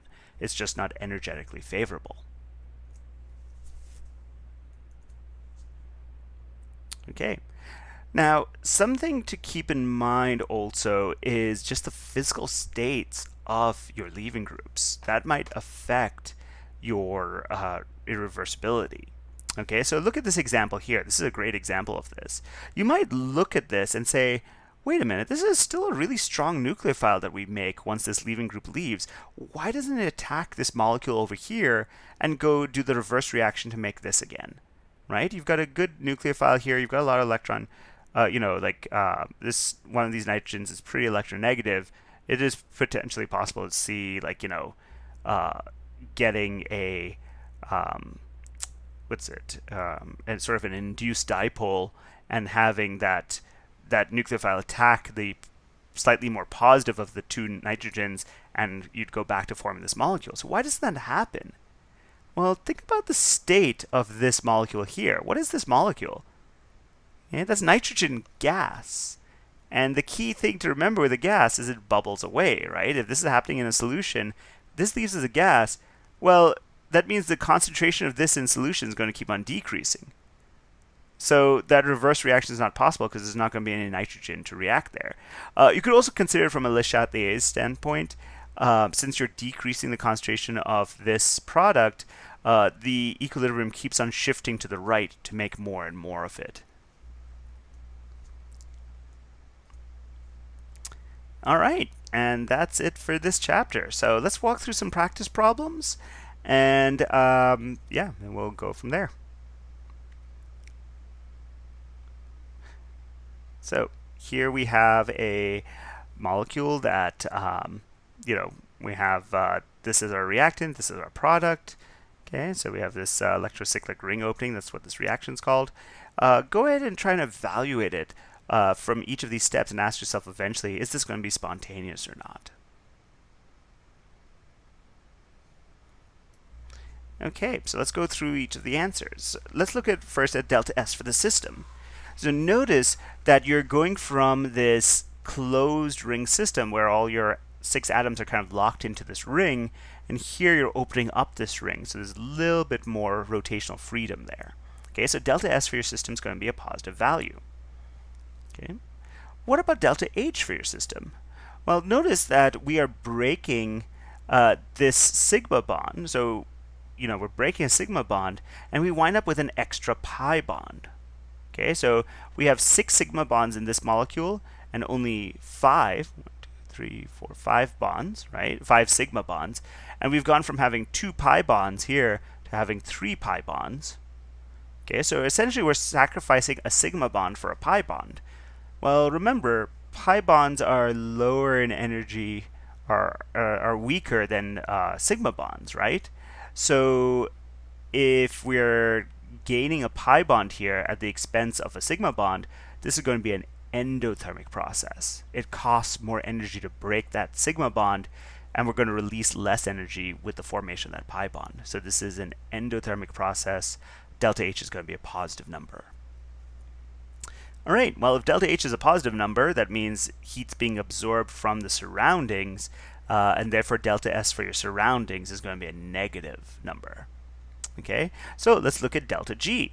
Okay, so this is where having that formula comes in handy. So we have delta G, delta G is equal to delta H minus T delta S. Okay, this is a Gibbs free energy equation, and this is going to be great for evaluating the sign of delta G. So we know that delta H is a positive number. Okay, what about negative T delta S? Well, negative delta S we saw is a positive number, right? Which means negative T delta S, due to that negative sign, this term becomes negative. So you can see that these two are conflicting with each other.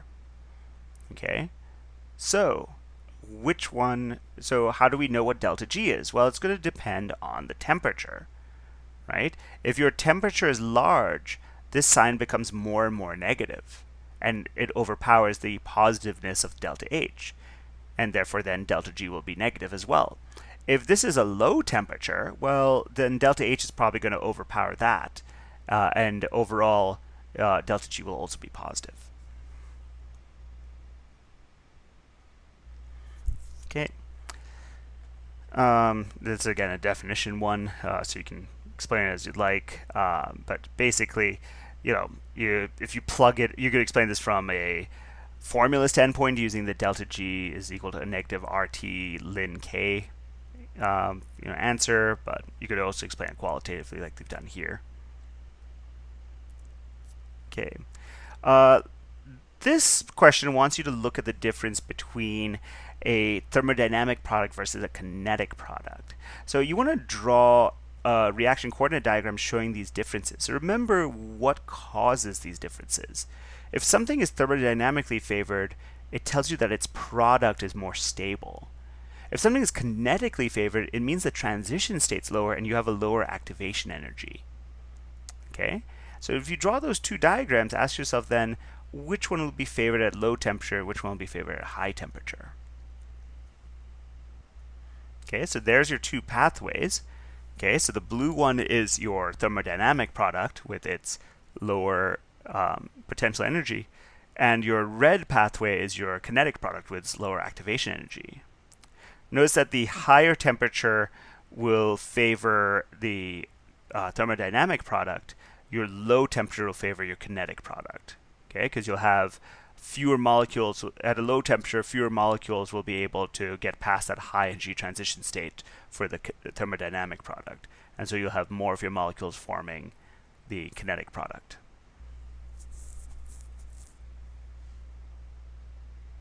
Okay, so here we have a rate law of rate is equal to Ka squared. And notice that B is a reactant, but it does not show up in your rate law. Again, this is going back to something you covered in Gen Chem, and we didn't really talk much about this in this chapter, but basically it's the slow step of a mechanism that determines your rate law. Okay, that's why it's possible to have an order of 0 for a particular reactant. It just means that it does not show up in that slow step of the reaction.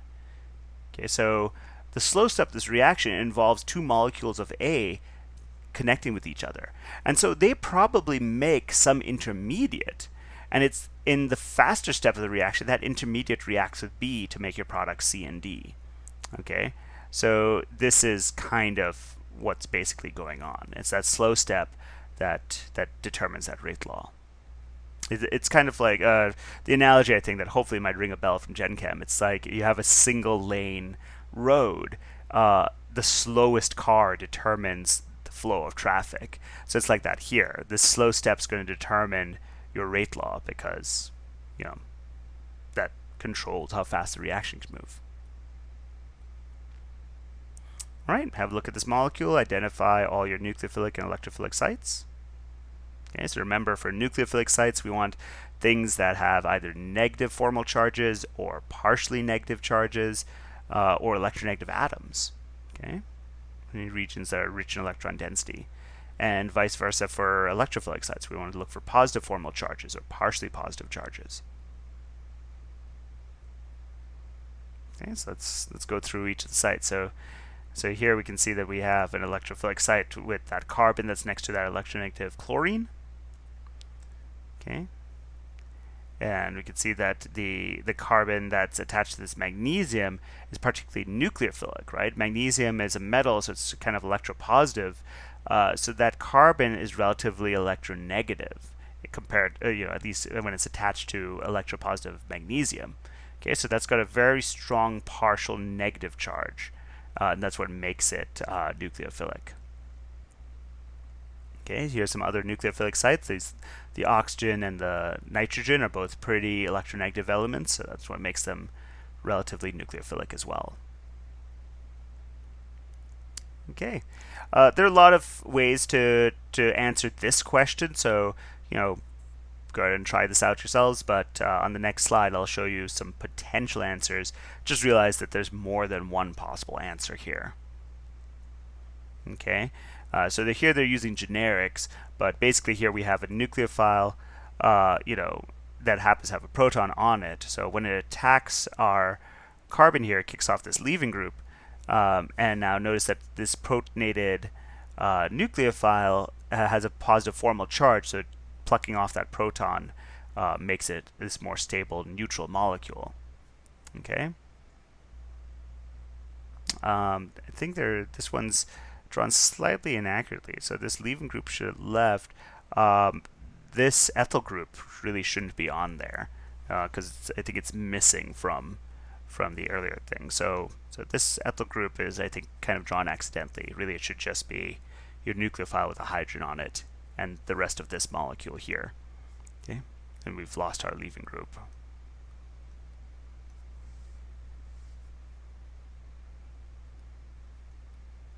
Okay, it leaves with that negative charge from these electrons. That's why the resulting molecule is positively charged. Okay, for carbocation rearrangement or loss of leaving group followed by carbocation rearrangement, here our leaving group leaves. So again, we're losing this leaving group with its extra lone pair and negative formal charge. And that's why the resulting carbocation that you form then can undergo a rearrangement. And again, you need to have drawn it this way. There are multiple molecules you could have drawn out. This is just one example. Okay. If you're wondering what's incentivizing this formation, notice that here, look at this carbocation, right? We have a secondary carbocation. It's got 2 carbons attached to it. Well, this is also a secondary carbocation, but notice that we have an allelic system, right? It's 1 bond away from a double bond. So due to resonance, that positive charge is delocalized.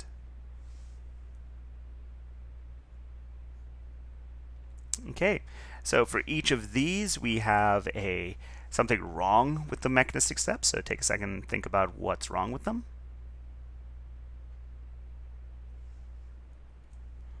Okay, so in that first one, notice that our nucleophile is attacking our carbocation, but we need to show that that leaving group's leaving, right? We just go from a bond between this carbon and the leaving group, and all of a sudden that bond is broken. Well, we've got to show those electrons going to that leaving group. Also, you notice that once that happens, that leaving group would take those electrons with it. So we'd have to draw an extra lone pair, and in this case, possibly like a negative formal charge. So if you wanted to draw this mechanism correctly, you want to show that you want to show that leaving group leaving properly. So first of all, like this nucleophile just attacking this carbon over here, there's a hydrogen that's not shown here, right? So that would have just given you 5 bonds to that carbon, so that can't be right. So you want to show, in addition to that, these electrons swinging up to the leaving group like that, okay? And when they do that, basically your leaving group leaves with that lone pair. Really, what might have made a little bit more sense is if this nucleophile, if your nucleophile is negative, that would probably make a little bit easier to see this. But let's say this is a neutral nucleophile. Well, in forming that bond with the carbon, this winds up having a positive formal charge. You may have to do a proton transfer step to get rid of that positive formal charge. Your leaving group here is going to leave with a negative charge, is another thing that's not really shown here. Okay. Again, this is kind of sometimes harder to see with these generic examples here, but anywho, yeah, this might have been easier to see if there were a hydrogen attached to this nucleophile, and then you could see more of why there's a positive formal charge on this. All right, in this step here, you can see our nucleophile here acting as a base, and it's plucking off this proton. Okay, so it's not really acting as a nucleophile per se, so it's maybe a little bit of a mislabeling there, right? It's not actually forming a bond to a non-hydrogen. Okay, so we're going to see that in some cases nucleophiles and bases do have kind of a blurred definition. There are some things that act as nucleophiles and bases. We'll definitely pay more attention to that in a later chapter once we start looking at substitution reactions and contrasting them with elimination reactions. We'll get into that much later. But for now, understand that the way this molecule here is acting is it's acting as a base. It's plucking off a proton. It's not forming a bond with, let's say, a carbon or something. Okay, so that's a little bit misleading there. Okay, the other thing to see is that this arrow is going to this carbon, okay, implying that you're forming a lone pair on that carbon, and that's sort of kicking off our leaving group. Now that's fine. That leaving group is taking those electrons. It's going to leave with those electrons, but you want to basically have those electrons go to a nearby to form this double bond. These electrons have to go towards this carbon-carbon double bond. Now, for that to happen, you would want a base to pluck off a hydrogen from one of these side by side, one of these carbons that's on the side, because otherwise the formation of this double bond would result in that carbon having too many bonds. Notice that here, it's not shown, but this carbon has 2 hydrogens. This carbon over here has 3 hydrogens. So really what's wrong here is that, this set of mechanistic steps doesn't yield this product. What this actually should have done is this base, which is mislabeled as a nucleophile, should have plucked off one of these hydrogens. Because you'll notice that this carbon here still has a hydrogen on it. So this hydrogen should have stayed on this carbon. Okay, so what it would have been a better step to get this set of products would be if we had, this as our molecule, and instead it was one of these hydrogens that our base attacked. So if, let's say we have a negatively charged base here, it's going to attack this hydrogen. These electrons swing over to this carbon-carbon bond. Now, we can't have 5 bonds to this carbon, so these electrons swing up to this leaving group. And that's what yields these products here. This would have a lone pair and a negative charge, and this would wind up being a neutral, protonated base. So the problem with this this carbocation rearrangement is that this step, the way this is drawn, it shows a methyl group shifting over, but that doesn't seem to be the case in the product we see. That methyl group is still there. So this arrow pushing does not yield this product. So let's look at what this arrow actually does, and let's look at what would have caused this product instead. Okay, so if we were to move this methyl group over here, like this arrow is implying, what we would actually get is this. Okay, so that methyl group that was over here is now moved over here onto that carbon. So I could have probably drawn that a little bit better. Let's imagine that's a straight line. And this positive formal charge is over here. Now, would this actually happen? Well, we're going from a secondary carbocation here with 2 carbons attached to it to another secondary carbocation. So this doesn't seem like a very likely mechanistic step. So what instead would cause this molecule to go to this? Well, so we're starting off with this molecule here. What's not shown on this carbon is there's a bond to a hydrogen, right? That hydrogen's not shown. Well, it's actually a hydride shift that's happening. This hydrogen is shifting over here, and that's what causes this positive formal charge to shift over to this carbon and make a tertiary carbocation, which is more stable than the secondary carbocation, and that is the product that we make. And that's what the mechanistic step should look like. Okay, feel free to try the homework problems out, and just do some more practice with this, and let me know if you have any questions.